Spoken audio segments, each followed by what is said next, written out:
Frank. Huh? What? Ah! Ah! I'm sorry.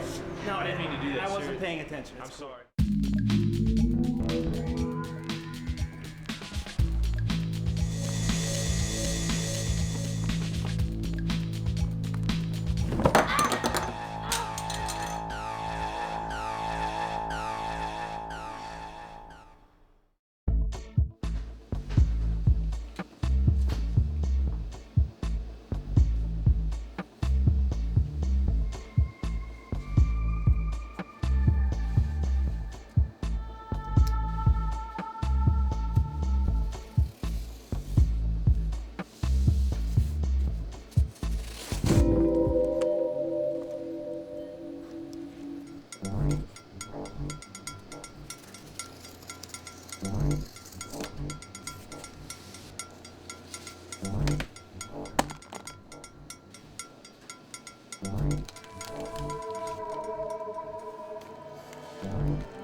For many workers, the right tool for their job calls for a sharp cutting knife. They're used in a wide variety of work settings and for many different tasks. In fact, they're part of the everyday toolkit. And most of the time, people use utility knives safely. But in too many situations, someone uses a cutter unsafely, resulting in a serious cut, damaged product, or both.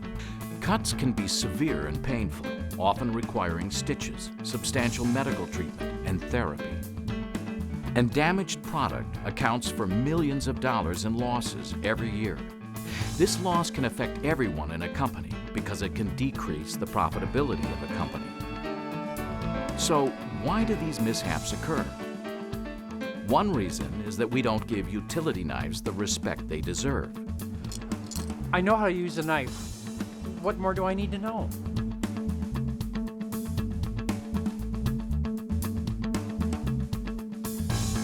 What do you mean, inspect your cutter? It's just a knife.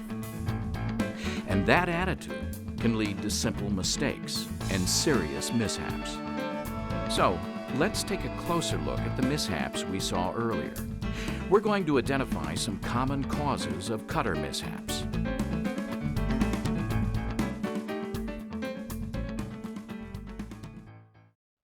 The first mistake Frank made was to tape the blade open. He disabled the knife's safety feature. Hey, Frank. Huh?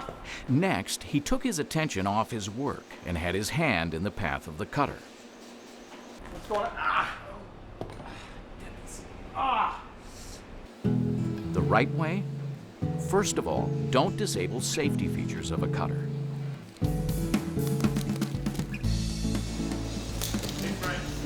Always pay attention to your work when using a cutter. And keep your stationary hand clear of the cutting path. Let's look at another situation.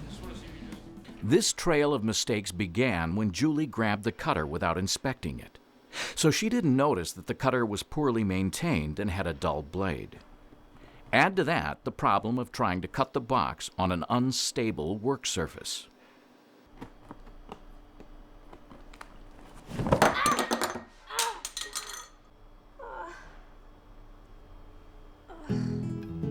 First, be sure you're working on a stable surface. Then inspect your cutter before using it. Check to see that the blade is sharp. Remember, a dull blade is an unsafe blade because it requires more force to cut material.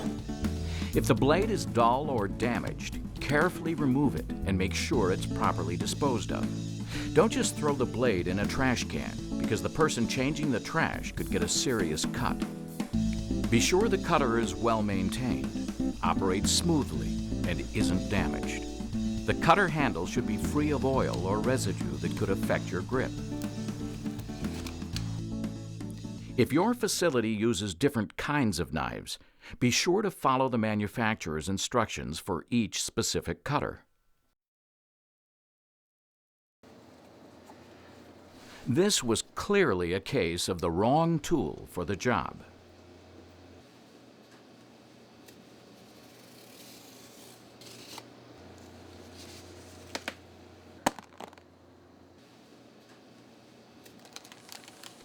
The result was damaged product, but it could easily have led to an injury.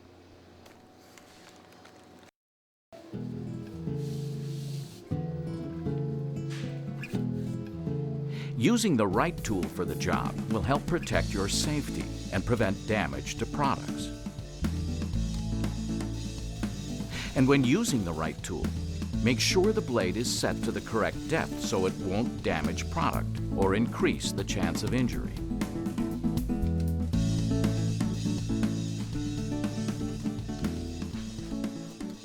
If you're using a knife with a segmented blade, the front edge of the blade should be flush with the front edge of the knife.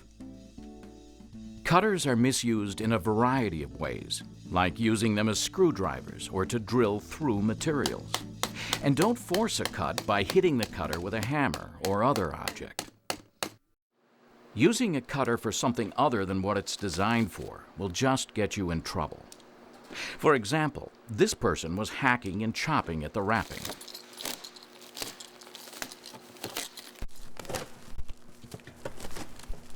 And his body was in the path of the cutter.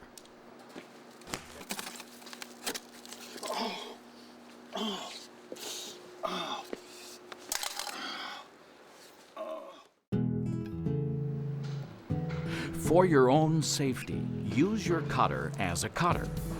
Cut with a smooth, controlled motion. And try to keep your body positioned away from the path of the cutter if it's slipped.